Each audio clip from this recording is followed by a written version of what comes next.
రంగారెడ్డి జిల్లా శంషాబాద్ మండలంలోని శంకరాపూర్ గ్రామంలో ప్రభుత్వ భూముల గోల్మాల్ వ్యవహారంపై సమగ్ర విచారణ జరిపించాలని స్థానిక రైతులు కొందరు ముఖ్యమంత్రి రేవంత్ రెడ్డితో పాటు రెవెన్యూ మంత్రి పొంగులేటి శ్రీనివాసరెడ్డి, డీజీపీ, జిల్లా కలెక్టర్, సైబరాబాద్ కమిషనర్ ఫిర్యాదు చేశారు. కొందరు రియల్ ఎస్టేట్ వ్యాపారులు రెవెన్యూ రికార్డులను తారుమారు చేసి కోట్లాది రూపాయలు విలువ చేసే ప్రభుత్వ అసైన్మెంట్ భూములను స్వాహా చేస్తున్నారని రైతులు విన్నవించారు. నిబంధనలకు విరుద్ధంగా రైతుల నుండి అసైన్మెంట్ భూములను కొనుగోలు చేసి వెంచర్ గా మార్చారని, ఈ వెంచర్ కు ప్రభుత్వ భూములను రోడ్డుగా మార్చుకున్నారని రైతులు ముఖ్యమంత్రి రేవంత్ రెడ్డికి వివరించారు.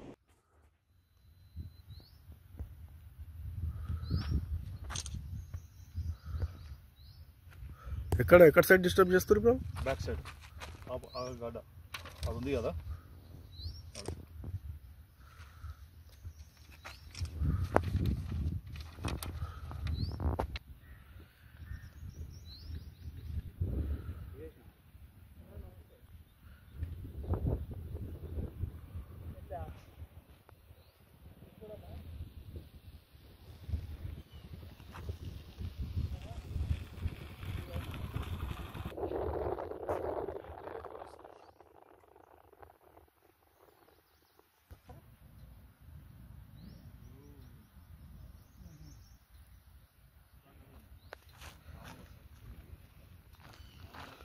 ఇద్దరము మళ్ళా 5 మంది అయ్యారు.